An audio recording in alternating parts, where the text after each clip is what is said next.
So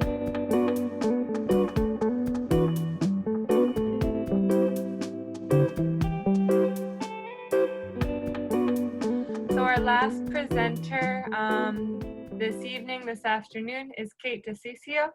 Kate is a muralist, printmaker, and educator who creates powerful visuals in collaboration with community groups, organizations, movement mobilizations, and I would add families specifically. Kate helped create CR's 20th anniversary event poster in 2018, and I can attest to Kate's discipline and patience on working with us as a partner on that project. Thank you so much. First off, I just want to say thank you for inviting me to be part of this conversation. Critical resistance has been nutrients for feeding my abolitionist mind and heart for a very long time. And so tonight I'm thinking about how to talk about my work, but also how to talk about my work in this moment in a way that feels useful. I tried to pull together kind of just a small group of slides that shows the way I approach work from an abolitionist perspective, but also how I kind of carry abolition as a politic in engaging the conversations that I think make my work possible. So yeah, so I'm an artist, educator, and cultural strategist. So my work looks a lot of different ways. Sometimes I'm like straight up working with kids, teaching them in a way that looks kind of like a traditional art educator environment.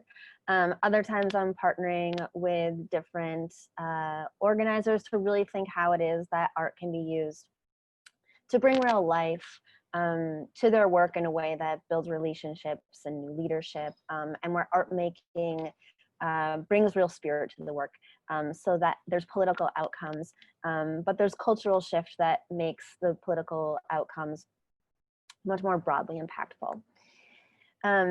So first I just want to share how I think about abolition in all the work that I do.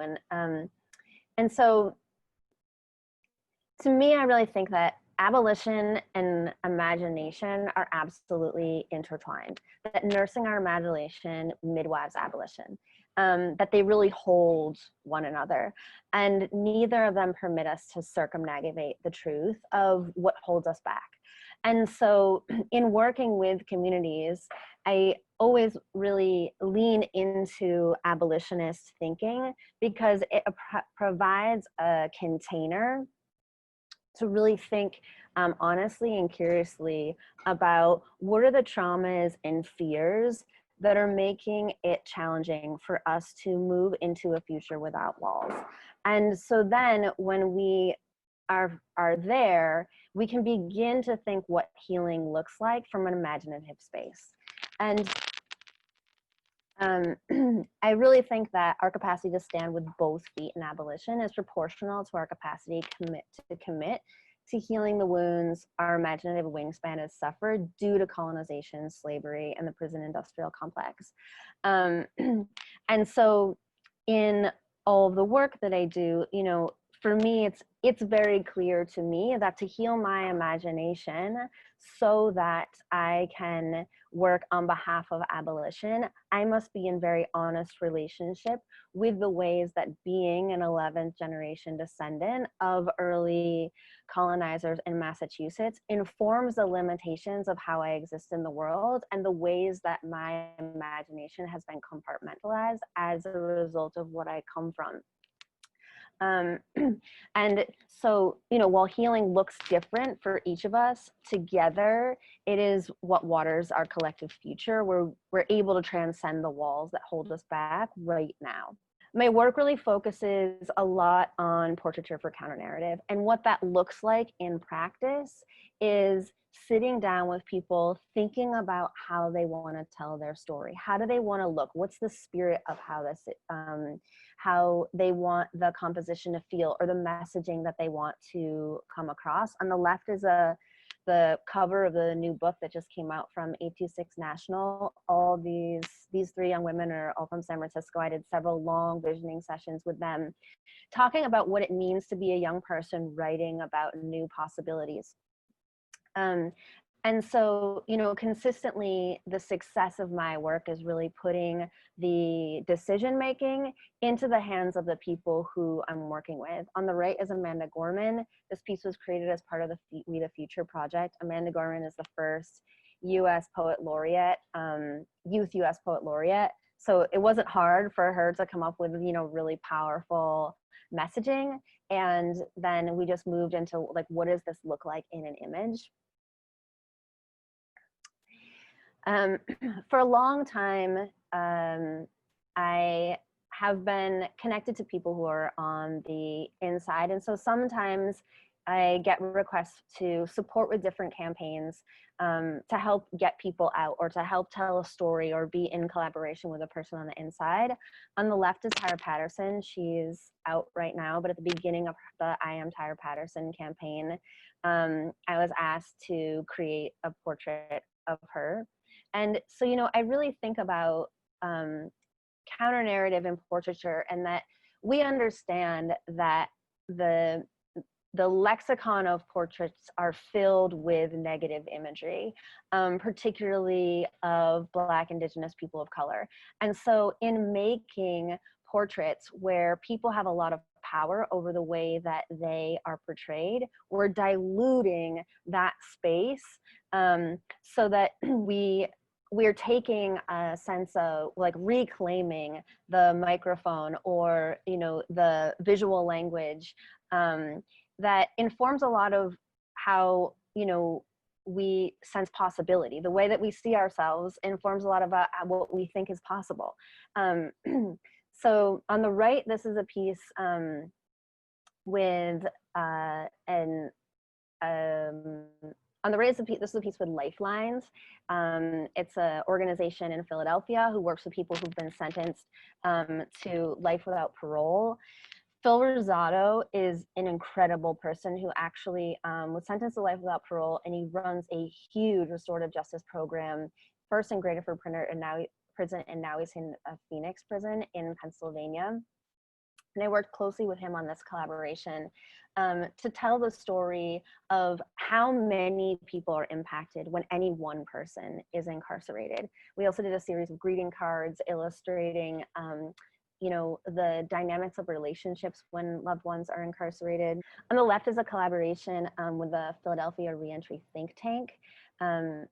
They are a group of people returning home from prison who work with different facets of the Philadelphia government as consultants. They worked closely with public defenders, with the mayor's office, with parole, thinking about what it would look like if the system actually met people's needs.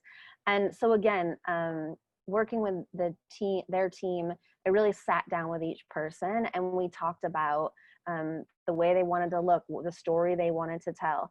And so this is like consistent in all of my work. We take a bunch of pictures together, we go through the photographs. The people who are being painted decide on which photograph I use to make the actual portrait. Also, like Jess mentioned, for a long time, since 2014, I've worked with families who have lost loved ones due to police terror.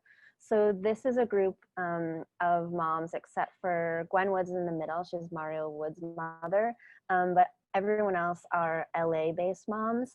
And I worked with them along with almost 50 other families to make the portraits of the people who've been left, largely mothers and siblings. But this is a mural that was created in Los Angeles. Another big portion of my work is this strategy work. And I do a lot of work with kids, but also just a lot of work in community and as an educator and as a strategist, thinking about what are the conversations that we have and how is it that we need to engage our imagination on behalf of abolition? We know as abolitionists more than ever before, like really taking our imagination seriously is so, so important right now. Because for many years, we've been practicing what it means to not have police. We've been practicing what we mean to not have prison. And to make that world seductive for people who are just coming to the table, I think that the more that we can spend time practicing what it is to develop abolitionist language, to really be able to articulate in our artwork visually what a just future looks like, then we can begin to move into it. And so currently, I'm currently in Richmond, Virginia, working with young people on a mural about what it looks like in a world where youth prisons no longer exist. And as part of this project, we've also been doing this other project called Transmissions from the Future, all with performing statistics. And so a lot of like what our visioning sessions look like are sitting down with young people and in conversation, you know, getting like those sentence starters, like what becomes possible that isn't possible now if no kids are locked up? Who are we when we're healed? What becomes true? If police and prisons don't exist, how do we show up for one another? What does it look like when we're all in, believing in both accountability and redemption? So I'm interested in both creating artwork, but also really cultivating larger communities' capacity to dream towards a world where prisons no longer exist, in both the spiritual and the physical sense, right? We understand that there's a physicality of prison, but the broadest, you know, like the large impact of prison is the way that psychologically it impacts all of us, whether that be in the ways that we are or not able to have relationships with one another, with the ways that anxiety and terror exist in our bodies. Just, you know, incarceration lives in our cells in America, and depending on the body that you live in America, the way your cells live in a sense of terror and imprisonment, it varies, but we really all need to be understanding one another and moving closer into our humanity by, I think, really thinking about these kinds of questions. In the Transmissions from the Future project, we talk with kids about, like, you know, we're going to teleport into 2080.